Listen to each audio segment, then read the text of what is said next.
우리 성도님들이 굉장히 지식이 많고 지혜가 많으시더라고요. 그래서 제가 물으면 다 대답을 너무 잘 하세요. 제가 또 한번 여쭤보겠습니다. 혹시 김지평이라고 들어보셨습니까? 이분을 아십니까? 아무도 모르시네요. 역시 이분이 기회입니다. 사랑하는 성도 여러분, 우리 김지평 씨는 서울구치소에서 사형수를 전담해서 카운셀링 하던 분입니다. 김지평 씨가 어떤 분이라고요? 사형수를 대상으로 그들의 죽음을 잘 맞이할 수 있도록, 때로는 얼마나 공포 속에 있겠습니까? 얼마나 두려움 속에 살아가겠습니까? 내일이 죽을지 모레가 죽을지 모르는 가운데 있는 그들을 카운셀링 해주고 상담해주고, 그렇죠? 이런 역할을 했던 분이 김지평 씨였습니다. 그리고 사형 집행이 끝나면 사형수의 방에 들어가서 그 모든 유품을 챙겨오는 일을 이 사람이 했던 것입니다. 그가 이렇게 고백합니다. 아직 체온이 남아있는 그 사형수의 십자가, 또 때 묻은 성경책, 또 거기에 끼워져 있는 아기, 그죠? 손바닥만한 금빵 종이, 그리고 거기에 쓰다가 만 편지. 이러면 대충 여러분 혹시 예측이 가능합니까? 인생은 미완성. 그죠? 이걸 쓰신 분입니다. 노래 불렀던 분이 아니라. 그가 이 사형수를 돌보는 가운데, 또 그런 가운데 이런 경험을 가운데 영감을 얻은 것이죠. 인생이 뭐라고요? 미완성이구나. 쓰다만 편지고 그리다가만 그림이구나. 그러면 얼마나 미완성이 허무합니까? 그런데 이 사형수를 다루면서 그가 결국 깨닫게 된 것은 미완성이 결코 아름답지 못한 것이 아니다. 그러기에 미완성이기에 더욱 아름다운 거 아닙니까? 그래서 뭐 하자고요? 그러니까 곱게 살아가는 우리의 인생 가운데 서내려 가십시다 라고 그가 시를 짓고, 또 이것이 우리의 마음에 굉장히 와닿았던가 보죠. 그래서 인기를 참 많이 누렸습니다. 그래서 당시에 1985년도 KBS의 그죠? 최고의 이 작사 상을 받았던 것이 바로 이 시였다고 합니다. 사랑하는 성도 여러분, 여러분 여기에 많이 동감을 하시죠? 우리의 인생은 미완성이구나. 그러면 성경은 과연 뭐라고 하실까요? 하나님은 우리에게 정말 인생이 미완성이라고 말씀하실까요? 오늘 우리가 성경을 읽었지만 이미 여호수아에게 하나님께서는 약속을 하셨어요. 너가 발로 밟고 지나가는 땅 뭐 하시겠다고요? 다 너희들 땅이 될 거라고. 오늘 사사기 1장에도 마찬가지입니다. 하나님은 약속하고 계세요. 너희들이 발로 밟는 땅 다 주시겠다고. 그렇게 약속만 하셨던가요? 여러분, 여호수아서 마지막 부분에 가면 그냥 약속으로 끝냈다면 역시 인생은 미완성일 뿐일 것입니다. 근데 하나님이요, 이스라엘 백성들에게 경험시킵니다. 가나안 땅을 아직도 정복하지 않은데, 제대로 정복의 시작을 하지 않은 가나안 땅인데 하나님은 그들에게 제비를 뽑게 하셨습니다. 어떤 제비를 뽑게 하셨죠? 뭐 공중에 나는 그런 제비 아니에요, 그죠? 뽑기를 하신 것입니다. 뭘요? 이 땅은 누구 땅이 될 것인지, 저 땅은 누구 땅이 될 것인지, 어느 지파의 땅이 될 것인지, 어느 가족의 땅이 될 것인지. 왜 하나님이 그렇게 합니까? 인생은 미완성이 아니라는 것이죠. 하나님이 이미 완성해 놓았다. 반드시 그렇게 될 인생이다. 그걸 가나안 땅을 발로 밟고 지나가면서 그들은 확인하는 것입니다. 믿음의 한 걸음 한 걸음 걸어가면서 미완성의 인생이 아니라, 하나님이 이렇게 이미 완성해 놓으셨구나. 그걸 확인해 가는 것이 가나안 땅에 들어가는 정복의 의미라고 하나님이 말씀해 주신 것이죠. 그런데 이스라엘 백성들이 미완성으로 남았어요. 왜 그렇습니까? 그게 바로 오늘 우리가 읽었던 사사기 전체를 통해서 우리에게 도전을 주는 것입니다. 하나님은 우리에게 이미 주시겠다고 하셨고 이미 주어진다, 경험되어진다, 너희들 것이다, 미완성의 인생이 아니라고 했음에도 불구하고 왜 그들은 미완성의 인생으로 남았느냐? 각자 자기 소견에 옳은 대로 행하더라. 사사기가 우리에게 도전을 주는 것은 여기에 있어요. 이스라엘의 진단을 해주는데 하나님의 뜻과는 달리 완성된 인생을 하나님은 주셨는데 왜 미완성으로 남았느냐? 이들처럼 너희들이 되어서는 안 된다. 어떻게 해요? 각자 자기 소견에 옳은 대로 행하면 미완성의 인생만 맛보고 쓰디쓰고 차디찬 정말 우리 속에 고통만 있는 그런 인생, 우리가 정말 아픔만 있는 인생을 살 거다. 사사기를 우리에게 전달해주며 도전하는 것이죠. 근데 참 놀랐습니다. 이 사사기의 시작, 자기 소견에 옳은 대로 행하였다는 이 사사기의 시작이 뭘로 시작되는지 아세요? 기도로 시작되고 있습니다. 하나님의 뜻을 묻는 기도로 시작돼요. 근데 사사기의 끝이 뭡니까? 기도로 끝나요. 하나님, 우리가 어떻게 했으면 좋겠습니까? 기도로 시작되고 기도로 끝나요. 여러분, 참 아이러니합니다. 자기 소견에 옳은 대로 행하였다 진단하는데 시작이 기도고 끝이 기도예요. 그래서 그런지 모르지만 제가 예전교회에 있을 때 어떤 성도분이 저에게 이런 얘기를 하셨어요. 목사님, 기도하시는 분들이 더 힘들더라고요. 그래서 저는 기도하러 안 나옵니다. 그렇게 말씀을 하시더라고요. 여러분, 사사기도 마찬가지입니다. 뭘로 시작했다고요? 기도로 시작하고 기도로 끝납니다. 제 목회의 철학 중에 하나는 기도여야 한다라고 저는 강조하고 싶어요. 기도해야 합니다. 하나님의 뜻을 구하며 하나님이 우리 속에 역사하셔야만 우리 교회가 진실로 하나님의 교회됩니다. 그렇게 제가 고백하고 우리 성도들의 동참을 때로는 독려하고 선포하고 있는데 사사기의 시작이 뭘로였다고요? 기도며 끝이 기도예요. 그런데 우리는 종종 경험해요. 기도하는데 문제가 발생돼요. 오늘 사사기 한번 볼까요? 20장 18절 말씀입니다. 구약성경 365면에 있어요. 하나님의 뜻을 구하며 하나님께 나오는 기도인데 왜 자기 소견에 옳은 대로 행함이 더 나타날 수 있는 것입니까? 오늘 사사기 20장 18절 말씀 구약성경 396면 우리 같이 한번 읽어보도록 하겠습니다. 시작. 이스라엘 자손이 일어나 베델에 올라가서 하나님께 여쭈어 이르되 우리 중에 누가 먼저 올라가서 베냐민 자손과 싸우리까 하니 여호와께서 말씀하시되 유다가 먼저 갈지니라 하시니라. 이 본문을 이해하려면 앞부분에 일어났던 사건을 이해해야 합니다. 한 레위인이 그죠? 첩이 있었어요. 그 첩이 도망을 간 거예요. 장인 집으로 도망을 간 거예요. 그래서 그 첩을 다시 찾아서 집으로 레위인이 유다 땅으로 돌아오고 있었어요. 그런데 어느 한 동네에 바로 기브아라는 동네에 밤을 한밤 자게 된 거예요. 근데 기브아 사람들이 어떻게 했냐면 이 첩을 그저 밤새도록 온 동네 사람들이 욕을 먹인 거예요. 육체를 그죠? 탐하고. 그래서 너무나 즐기다 보니까 죽기까지 된 거예요. 이 일로 인해서 이스라엘 백성들이 사사기 보면 단 한 번도 마음을 모은 적이 없어요. 함께 뭉쳐서 정말 적들을 쳐부순 적이 없던 이 이스라엘이 이번 한 번만은 온 마음이 다 합쳐진 거예요. 이 불의함 가만 내버려 둘 수 없다. 공의를 행하자라고 결정을 한 거예요. 그러면서 뭐 했다고요? 오늘 여기 속에서 문제가 하나 발생했어요. 기브아가 어디에 있냐면 바로 베냐민 지파 안에 있는 한 자그마한 동네인 거예요. 다른 모든 이스라엘 지파들은 한 마음이 되었는데 한 지파만 어떻게 우리 동네인데 너희들이 싸움을 하려고 하느냐, 전멸시키려고 하느냐, 안 된다 하면서 베냐민 지파가 자기 동네에 있다고 하죠. 그 기브아 편이 되어서 오히려 이스라엘과 전쟁이 발발하게 된 것입니다. 여기에 이스라엘 백성들이 뭐 했습니까? 하나님께 물었어요. 하나님, 어떻게 했으면 좋겠습니까? 누가 올라가야 하겠습니까? 이렇게 기도를 분명히 시작했어요. 하나님이 답변을 해주세요. 유다가 먼저 올라갈지니라. 그렇다면 승리를 해야 합니까? 실패를 해야 합니까? 당연히 승리해야 될 것입니다. 그런데 이상하게도 하나님이 그 답변을 따라서 물었고 그래서 시행했는데도 불구하고 2만 2천 명이 죽는 일이 발생했어요.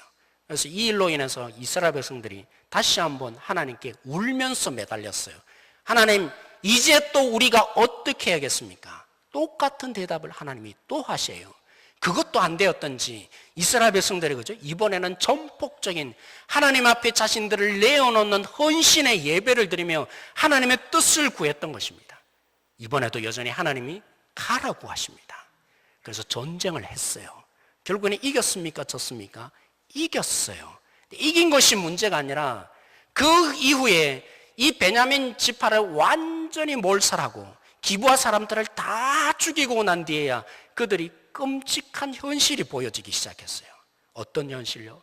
공의를 행하는 줄 알았는데 오히려 공의가 아니라 자신들이 형제를 죽이는, 그죠? 악을 행하였다 후회하고 하나님 앞에서 탄식하는 일이 발생하게 된 것입니다. 이게 도대체 어떻게 된 겁니까? 하나님의 뜻을 구했잖아요. 하나님의 뜻을 물었잖아요. 그리고 하나님이 말씀해 주셨잖아요. 그런데 어떻게 해서 결국에는 발견하는 마지막 결론이 완전히 황폐케 된, 우리가 악을 행하였다고 그들이 함께 고백하는 결론이 난 것입니까? 사랑하는 성도 여러분, 자세히 잘 보아야 합니다. 하나님이 응답하셨고 물은 것 같은데 사실은 아니죠. 자기들 나름대로 이미 결론을 내렸어요. 함께 모여서 우리가 저들을 가만 내버려 둘 수 없다. 자기들 나름대로의 결론이 있었다고요. 복수해야 된다는 결론이 있었다고요. 그 결론을 가지고 뭐 한 거예요? 하나님이라는 포장지를 덮었을 뿐이에요. 묻고 있지만 진짜 물었던 것이 아니라 그들은 하나님이라는 포장지로 자신들이 내린 결론을 정당화시키고 싶었던 거예요. 하나님 또 아시니까 안 된다고 해봐야 뭐 할 거예요? 자기들이 하고 싶은 대로 할 것이 뻔한 거예요. 사랑하는 성도 여러분, 야고보서에는 분명히 말합니다. 우리가 정력으로 구하면 뭐 한다고요? 하나님이 들어주신다고요? 안 들어주신다고요? 안 들어주신다고 해요. 근데 여러분, 여러분의 삶에 정말 그렇던가요? 우리는 종종 경험해요. 하나님 나중에 가서야 내가 이걸 정력으로 잘못 구했구나. 저도 그런 적이 있어요. 하나님 절대적으로 안 됩니다. 이것만은 해주세요. 제가 눈물로 호소하면서 밤마다 기도했는데 나중에 알고 보니까 응답되고 나니까 그 일이 좋은 일이 아니었어요. 근데 왜 하나님은 응답하십니까? 사랑하는 성도 여러분 탕자 얘기 아시잖아요. 예수님이 비유로 내온 탕자 얘기 아시잖아요. 우리 하나님은요, 억압적으로 강압적으로 결국에는 따라오지 못하도록 만드시는 그런 비인격적인 하나님 결코 아니세요. 우리가 하고 싶은 대로, 우리가 하겠다는 대로, 때로는 당자처럼 아버지의 뜻과는 전혀 상관없이, 왜 하나님 우리가 그래야 합니까? 난 내 마음대로 하고 싶어요. 내 뜻대로 하고 싶어요. 그래서 하나님을 떠납니다. 내 뜻을 우기기까지 합니다. 주세요. 이건 내가 할 거 아닙니까? 그러면서 떠난 인생, 탕자가 결국 뭘 발견했던가요? 나는 죽었구나. 내가 차라리 아버지 품에 있었다면. 자신의 본질을 알게 되고 후회하게 된 거죠. 끔찍한 하나님을 떠난 인생, 하나님의 뜻 안에 살지 못한 인생이 얼마나 죽음인지를 철저히 깨닫고는 그가 뭐라고 고백했던가요? 나를 품꾼의 하나로 서주십시오. 하나님은 동일하십니다. 기다리십니다. 인내하십니다. 참으십니다. 우리 뜻대로 가끔 펼칠 때마다 하나님의 마음이 얼마나 찢어지겠어요.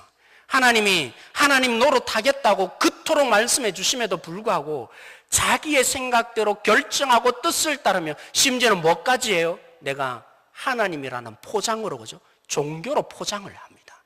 그래 놓고는 이것이 정당하다고, 그죠?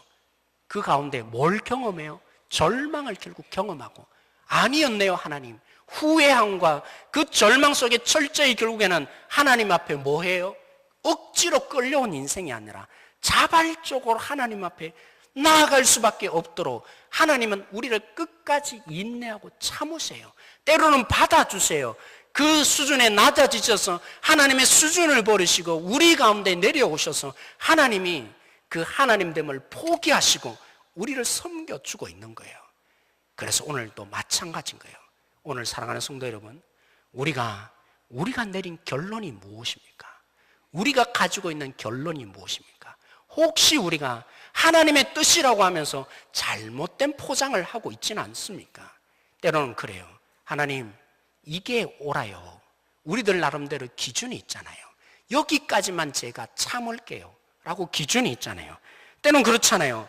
내가 이렇게까지 섬겼는데 하나님 이것 정도는 해 주셔야 하지 않습니까? 우리 나름대로 결론이 있잖아요. 그리고 방법과 절차가 있는데 이런 방법을 따르지 않으면 안 됩니다. 그런데 그 모든 것 내려놓아야 합니다. 우리 속에 있는 그 모든 것, 우리가 가지고 있는 결론으로 하나님께 나오는 것이 아니라 하나님께 나오는 궁극적인 이유, 예배를 드리는 궁극적인 이유, 하나님의 뜻을 구하며 하나님 앞에 우리를 온전히 올려드리는 것이 예배의 시작이에요. 올려드린다는 말이 뭡니까? 내 것 아니에요, 주님. 난 내 것 아닙니다. 하나님이 나를 장악시켜 주십시오. 오늘 여기 예배 가운데 하나님이 나를 온전히 장악시켜 주십시오. 그게 예배의 시작 아닙니까? 사랑하는 성도 여러분, 오늘 우리가 참으로 기대합니다. 우리 속에 있는 모든 것, 이미 내려놓은 결론, 모든 것 내려놓고 하나님이 오늘 우리 시대 가운데, 우리의 가정 속에, 우리 개인 속에 과연 무엇을 원하는지 모든 전제를 내려놓고 시작하십시다. 그래야만 하나님께서 자기 소견에 옳은 대로 행하였다. 사사시대가 아니라 하나님이 원래 우리 교회를 향해서 그렇죠. 에베소서에 나타난 것처럼 교회야말로 무엇이라고요? 하나님의 능력이 가장 임하는 자리. 예수님이 머리로서 우리 가운데 은혜로 역사여서 우리 한 사람 한 사람을 변화시키는 가장 강력한 공동체, 교회라고 한 그 부분들이 그냥 성경에나 나타나는 말씀이 아니라 오늘 우리 가운데 죽었어야 그 하나님의 나라를 맛보는 것이 아니라 오늘 여기 속에서 끌어당겨서 맛봄이 시작될 것입니다. 여러분, 십자가를 바라보십시오. 십자가의 자리가 뭡니까? 그토록 자기 뜻대로 하고 싶어서, 내 뜻대로 하고 싶어서 그토록 예수님을 못 박았던 자리, 그 자리에 하나님이 그대로 내어놓으셨어요. 그 구원의 역사를 우리 속에 펼쳐주시지 않았습니까? 목숨을 걸고는 다른 사람이 다 부인할지라도 나만은 예수님을 부인하지 않겠다고 했던 베드로가 뭐라고 했습니까? 주님이 십자가의 자리로 가려고 하니까 안 됩니다, 주님. 그래서는 안 됩니다. 막아섰던 자가 베드로였습니다. 목숨을 걸었다 할지라도 안 되는 거예요. 때로는 그것 때문에 우리에게 주님이 십자가의 길을 가지 못하도록 막아설 수 있음을 우리는 끔찍히 알아야 합니다. 오늘 그러기 위해서 우리 모든 것 내려놓으십시다. 우리의 모든 결론의 전제들 내려놓으십시다. 그렇다면 온전히 내려놓고 하나님의 뜻을 구하면 됩니까? 오늘 말씀으로 다시 돌아가 보십시다. 오늘 말씀이 사사기가 어떻게 시작됩니까? 1장 2절 말씀 다시 한번 읽어보도록 하겠습니다. 같이 읽겠습니다. 시작. 여호와께서 이르시되 유다가 올라갈지니라.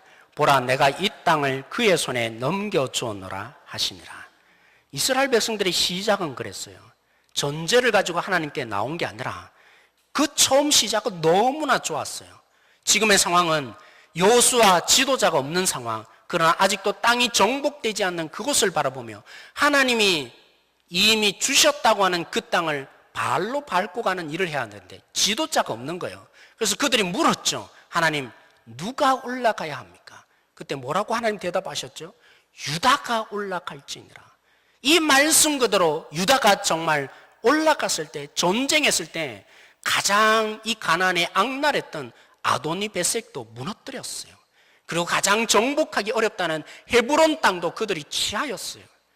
그리고 그 가나안 땅에 가장 필요한 게 뭐겠습니까? 생명의 물이 필요해요. 아무리 땅이 있다고 해도 그 땅이 적과 꿀이 흐르는 땅이 아니라 그들 속에 생명의 물이 흘러야 되는데, 보십시오. 뒤에 여러분이 읽어보시면 생명의 물을 그들이 얻어요. 뭐 함으로요? 하나님이 말씀하신 대로 물었고 하나님의 말씀하신 대로 순종하였을 때 그들 속에 이런 놀라운 일이 발생했어요. 그것이 끝입니까? 그래서 오늘 3절에 원래는 뒤에 일어난 일인데 오늘 3절에 그죠? 아예 대놓고 처음부터 시작하는 거예요. 오늘 3절 말씀 우리 다시 한번 읽어보기를 원합니다. 같이 읽겠습니다. 시작. 유다가 그의 형제 시몬에게 이르되 내가 제비 뽑아 얻은 땅에 나와 함께 올라가서 가나안 족속과 싸우자. 그리하면 나도 내가 제비 뽑아 얻은 땅에 함께 가리라 하니 이에 시몬이 그와 함께 가니라. 사랑하는 성도 여러분, 기억하십시오. 2절에 그들이 물어서 그죠? 모든 부분들에 하나님의 뜻만을 생각하고 물었던, 기도했던 그들에게 하나님의 답변이 뭐예요? 유다가 올라가야 된다는 것이었습니다. 근데 유다가 가서 가는 곳마다 승리하고 이 놀라운 구원의 능력과 은혜를 실제화하는 역사를 경험했어요. 근데 어디에 문제가 생겼어요? 이들이 시몬에게 부탁을 하는 거예요. 시몬아, 같이 가자. 다른 전쟁에 있어서는 그런 일이 없었는데 오늘 3절에 그것이 아예 앞당겨서 기록해놔요. 언제 그 일이 발생했냐면 실제로는 17절에 갔어야 시몬과 함께 했던 전쟁이 있어요. 여러분, 하나님의 답변은 뭐였어요? 뭐 하기를 원했어요? 유다, 네가 가라라는 것이었어요. 그런데 이들이 뭐 했어요? 생각해 보니까, 경험적으로 볼 때 따져보니까 하나보다는 둘이 낫잖아요. 함께 하는 게 더 낫잖아요. 함께 싸우면 더 효율적이잖아요. 효과가 있잖아요. 혼자 전쟁하는 게 쉽지 않아요. 저 솔직히 고백합니다. 때로는 기도할 때 그죠? 우리 성도들이 가득 찬 가운데 부르짖으면 저도 힘들지 않고 신이 나요. 근데 몇 명이 없는 가운데 기도해 보려고 해보시죠. 정말 실질적이에요. 쉽지 않아요. 자꾸 숫자가 보여요.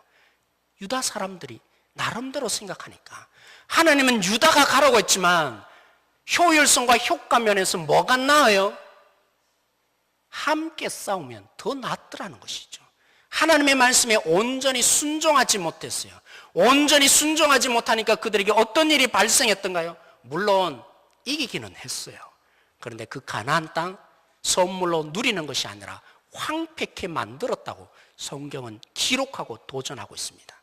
제가 사사기를 그죠? 수요 예배 때 하면서도 도전을 했지만 엘룰이라는 학자가 오늘 이 시대를 그죠? 분석하면서 이렇게 진단을 했어요. 오늘 이 시대도 여전히 우상을 섬기고 있는데 그 우상이 뭐냐면 효율성과 효과성의 우상이다. 가만히 들여다보십시오. 여러분, 효과만 있으면, 효율적이만 하면 다 옳은 것이 됩니다. 교회 안에서도 얼마나 효과가 있나 효율성이 있느냐, 그것만 있으면 하나님의 뜻과는 상관없어요. 하나님께 묻지도 않고 그것 자체가 이미 옳은 것이 되어버리는 거예요. 효과만 있다면, 효율적이지 못하다면, 거꾸로 말하면요, 효율적이지 못하면 비판의 대상이 되고, 우리가 이토록 재정을 내놓고 이토록 많은 부분들을 그죠? 주었는데 왜 그런 효과밖에 보지 못하느냐고. 때로는 예수님처럼 죽이기도 하는 일들이 오늘날 교회의 현상들인 것입니다. 여러분, 예수님을 보십시오. 예수님이 탕자 얘기를 말씀해 준 것처럼 예수님이 어떤 자를 위해서 희생하셨나요? 99마리 놔두고 한 마리의 양을 찾아서 나서는 가장 비효율적인 방법. 그래서 십자가에 내가 죽기 위해서 이 땅에 오셨다고 하셨어요. 효과만 생각한다면, 효율성만 생각한다면 뭐 해야 되는 거예요? 한 마리 희생해도 돼요. 죽여도 되는 거예요. 오직 아홉 마리 잘 지켜야 효율성이 있고 효과성이 있죠. 사랑하는 성도 여러분, 우리 예수님이 오늘 우리 가운데 처음 사역을 시작할 때 사단이 공격할 때 뭐라고 답변하였던가요? 너가 하나님의 아들임을 증명해보라고 했을 때 돌이 떡이 되게 하는 게 얼마나 효율적이고 효과적입니까? 3년 내내 예수님은 가장 비효율적인 그 길을 가기 위해서 십자가의 걸음을 걸어가신 거예요. 종교 지도자가 예수님의 십자가를 지켜보는 자들이 너 한번 내려와서 증명해보라고 했을 때 예수님이 그렇게 하셨던가요? 아니잖아요. 왜요? 그게 중요한 거 아니거든요. 오직 하나님의 뜻에, 하나님의 뜻이 무엇이었는데요? 너가 십자가에 죽어서 하늘의 미랄로 땅에 떨어 죽어서 많은 영혼을 살리는 것이 내 뜻이니라. 그래서 예수님이 십자가에 죽는 가장 비효율적인 방법을 우리 가운데 택하여서 오늘 이 자리에 우리 한 사람 한 사람이 있지 않습니까? 여러분, 오해하지 마십시오. 오늘 우리 교회가 많은 상처들을 안고 왔어요. 그런데 뭐가 효율성입니까? 뭐가 효과성입니까? 때로는 우상이 꿈틀거려요. 평안해야 한다라는 우상이 꿈틀거려요. 때로는 이래야만 교회가 더 잘 되어 간다는 그 효율성에 우리가 쏘가 녹아날 때가 종종 있는 거예요. 그걸 어떻게 압니까?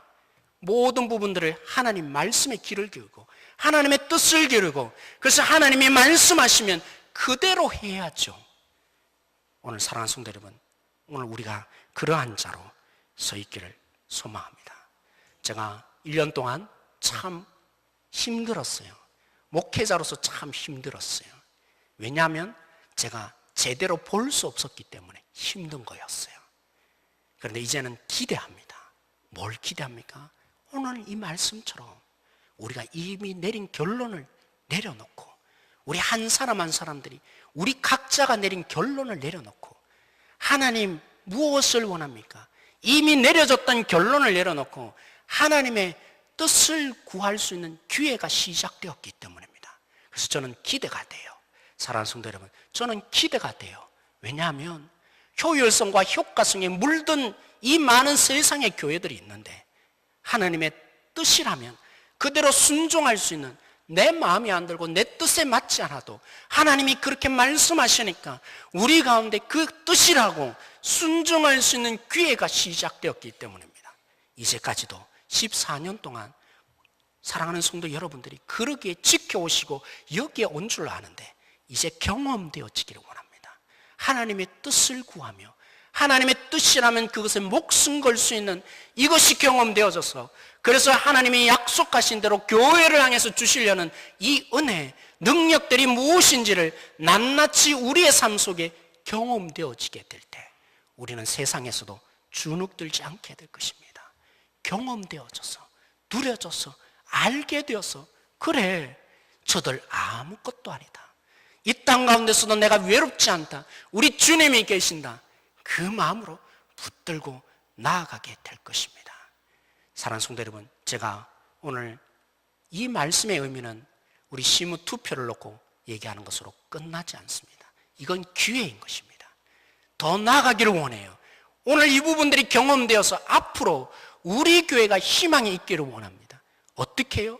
자기 소견에 옳은 대로 행하던 모든 것을 내려놓은 경험이 되어서, 그래서 함께 주의 뜻을 구하고 함께 주의 은혜를 나누고, 그래서 오늘 우리 교회를 통해서 이 땅 가운데, 이 월평 지역에, 또 이 세상 가운데 복음의 씨앗을 심겨주고 생명의 능력을 나타내려는 그 완성된 모습을 나타내려고 하나님이 부르신 이 부분들이 누려갈 수 있는 그 목표를 향해서 우리가 기도하며 동력해주고 세워갈 수 있는 우리 한 분 한 분들이 되어지기를 소망합니다. 오늘 그런 의미에서 우리가 함께 기도하기를 원합니다. 같이 기도하도록 하겠습니다. 오늘 시간 우리 함께 기도하십시다. 하나님, 하나님의 뜻을 구하며 나아가는 우리에게 하나님, 우리가 내린 모든 결론 내려놓게 하여 주십시오. 하나님이 무엇을 원하시는지, 오늘 우리 교회를 향해서, 우리 가정을 위해서, 또 우리의 지체를 향해서 나를 향한 하나님의 뜻이 무엇입니까? 내가 이미 가지고 있는 그 모든 것들을 지워주십시오. 성령께서 지워주시고 오직 하나님의 마음에 집중할 수 있는 우리가 되게 해주시고, 그리고 효율성과 효과성의 종노릇하고 우상을 섬기는 우리의 이 습성 위에 성령께서 역사하여 주셔서 우리에게 당연한, 이렇게 해야 된다는 이 당연한, 때로는 안정이라는 이유만으로, 때로는 우리가 이 부분들이 교회가 때로는 쇠하여져서는 안 된다는 이유만으로 우리가 이 효율성과 효과성으로 하나님의 말씀에 순종하지 못하는 자 되어지지 않도록 하나님의 말씀하시는 그 뜻을 듣고 그대로 순종할 수 있는 우리 한 사람, 우리 교회 3주 동안 묻는 과정들을 통해서 우리 교회가 그 놀라운 주님의 은혜의 통로 시작되게 하여 주십시오. 그렇게 함께 이 시간 기도함으로 나가도록 하겠습니다. 같이 기도하겠습니다. 하나님, 오늘 우리가 함께 이 말씀으로 나눕니다. 오늘 우리 가운데 이 말씀을 제가 선포했습니다. 하나님, 부족하여서 하나님의 마음을 나누기는 너무나 여리고 연약합니다. 오늘 여기 속에서 우리 가운데 역사하여 주십시오. 우리 한 사람 한 사람 가운데 주님의 뜻을 구하며 하나님의 마음을 묻는 자 되게 하여 주십시오. 교회가 하나님 성장해야 된다, 부흥해야 된다는 그 이유만으로 하나님, 우리가 가장 중요한 부분을 놓치지 않게 하여 주십시오. 하나님의 뜻하는 바에 집중하여지고 그 하나님의 뜻을 따라갈 수 있는 우리 한 사람 한 사람 되게 하여 하여 주십시오. 주의 긍휼과 은혜가 나누어지는 우리 교회 되게 하여 주십시오. 너무나 지혜 없는 자 제 자신입니다. 긍휼이 없고 은혜가 없는 자 제 자신입니다. 이러한 여기 속에 우리 교회를 향한, 우리 각자를 향한 하나님의 뜻을 물으며 하나님의 뜻을 구할 수 있는 우리들 되게 하여 주십시오. 하나님의 그 진정한 의미들을 알 수 있는 우리 한 사람 한 사람 되게 하여 주십시오. 하나님의 뜻을 묻고 구하여서 우리가 주님 앞에서 한 지체로서 쓸 수 있게 하여 주십시오. 우리에게 진실로 하나님의 그 마음들이 흘러갈 수 있는 교회, 주님이 오늘 이 시대에 우리 교회를 향한 하나님의 뜻을 저희들이 함께 물으며 나아갈 수 있는 우리 교회 되게 하여 주시기를 소망합니다. 주님의 그 놀라운 긍휼과 은혜가 여기 속에 나타날 수 있도록 오히려 기회가 되게 하여 주십시오. 우리 가운데 하나님의 뜻을 심고 그 하나님의 뜻에 순종함이 일어날 수 있는 우리의 자리 되게 하여 주시기를 소망합니다. 주님 붙들어 주옵소서. 하나님, 지금이야말로 기회입니다. 우리가 하나님의 백성으로서 하나님의 주신 모든 것 누리며 살 수 있는, 하나님이 이미 완성하였다고 주시겠다고 하신 이 가나안 땅을 오늘 여기 속에서 끌어당겨서 맛볼 수 있는 바로 기회입니다.